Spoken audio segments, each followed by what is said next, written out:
Hello guys, welcome to my channel. আজি এটা নতুন ভিডিও লৈ আহিছো। ভিডিওটো হল তোমাৰ প্ৰিয় গ্ৰন্থ। সব মেট্ৰিকৰ আহি থকাই দেখা যায়। এবাৰ নহয় এবাৰ আহিয়ে থাকে। বলকচোন ভিডিওটো আজি ষ্টাৰ্ট কৰো। প্ৰথমতে আৰম্ভণি গ্ৰন্থ মানুহৰ শ্ৰেষ্ঠ বন্ধু। গ্ৰন্থ অধ্যয়নে মানুহক জ্ঞান দিয়াত সহায় কৰাৰ লগতে সঞ্জীৱনী শক্তি দান কৰি মনুষ্যত্ব গঢ়াত সহায় কৰে। গ্ৰন্থ অধ্যয়নে মানুহৰ মনৰ দিগন্ত প্ৰসাৰিত কৰে। মই মোৰ মানসিক চাহিদা পূৰাবৰ বাবে বহুকেইখন বিখ্যাত গ্ৰন্থ অধ্যয়ন কৰিছোঁ।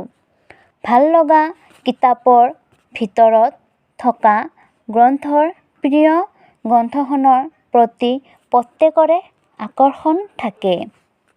মোৰ হৃদয়ত বিশেষভাৱে স্থান দখল কৰিবলৈ সক্ষম হোৱা প্ৰিয় গ্ৰন্থখন হ'ল মিৰি জীয়ৰী। তাৰপিছত এনেকৈ লিখিব গ্ৰন্থখনৰ পৰিচয়মূলক বিৱৰণ। এতিয়া এনেকৈ লিখিম মিৰি জীয়ৰী।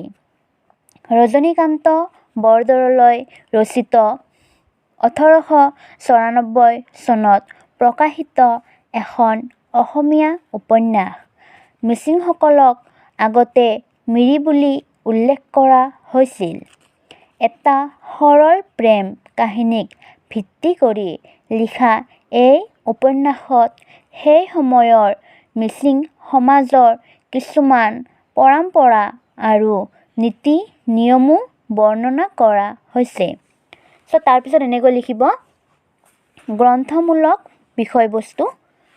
এতিয়া এনেকৈ লিখিম মিৰি জীয়ৰীত এহাল মিৰি মিচিং ডেকা গাভৰুৰ জীৱনৰ কৰুণ কাহিনী বৰ্ণনা কৰা হৈছে।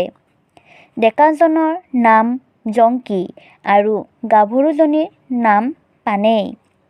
সোৱণশিৰিৰ পাৰৰ মিৰি গাঁৱত সিহঁতৰ ঘৰ। সৰু টঙি ৰাখি থাকোঁতেই দুয়োজনৰ চিনাকি হৈছিল।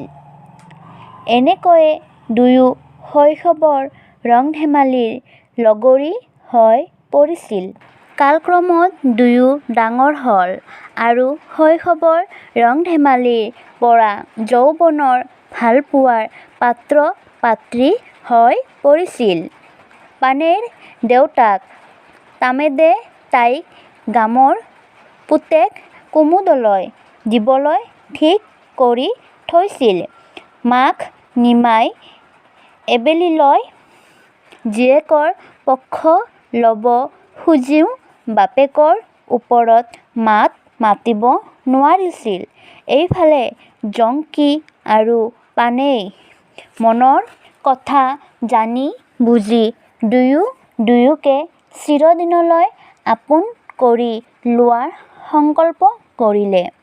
জংকীয়ে টকা পইচা যোগাৰ কৰিবলৈ গাঁৱৰ মাহীয়েকৰ ঘৰলৈ গৈ তাত থাকিব লৈছিল। পানেই সুযোগ বুজি জংকীলৈ খবৰ পঠাই দুয়ো এদি পলাই সোৱণশিৰিৰ পাৰৰ হাবিত লুকাই থাকিবলৈ গৈ পাইছে। জংকী পানেই ধৰা পৰিল। কাছাৰীত বিচাৰ হ'ল। মাক বাপেক পানেইক লৈ আহিল। কিছুদিন পাছত পানেই আকৌ পলাল। সেই খবৰ পাই জংকীয়ে পানেইৰ মাক বাপেকক লগ ধৰি ক'লে যে এইবাৰ পানেই অকলে গৈছে। এনেকৈ তাইৰ আত্মঘাতী হ'ব। এনেকৈ জংকী পানেইৰ ভালপোৱাৰ প্ৰতি মাক বাপেকে সঁহাৰি নিদিলে। আনহাতে সমাজেও সিহঁতৰ প্ৰেমৰ স্বীকৃতি দিব নুখুজিলে। ফলস্বৰূপে কৰুণভাৱে তেওঁলোকৰ মৃত্যুক সাৱটি ল'ব লগাত পৰিল। ইয়াৰ বাবে জংকী পানেইৰ একো দোষ নাই। দোষ সমাজৰ সামাজিক ব্যৱস্থাৰ। তাৰপিছত এতিয়া এনেকৈ লিখিব নৈতিক শিক্ষা। ইয়াৰ পৰা আপোনাৰ নৈতিক শিক্ষাটো কি পালে বা মূল ভাৱটো কি বুজিব চেষ্টা কৰিলে। ইয়াতে আমি এতিয়া মূল ভাৱটো লিখিম। মিৰি জীয়ৰী কেৱল এহাল ডেকা গাভৰুৰ প্ৰেম কাহিনীয়ে নহয়, মিৰি সমাজৰ সাংস্কৃতিক জীৱনধাৰাৰ পৰিচয় এই উপন্যাসত পোৱা যায়।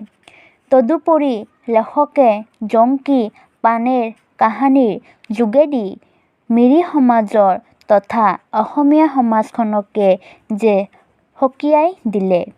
চ' গাইজ এনেকৈ মই লিখিলোঁ তোমাৰ প্ৰিয় গ্ৰন্থখন।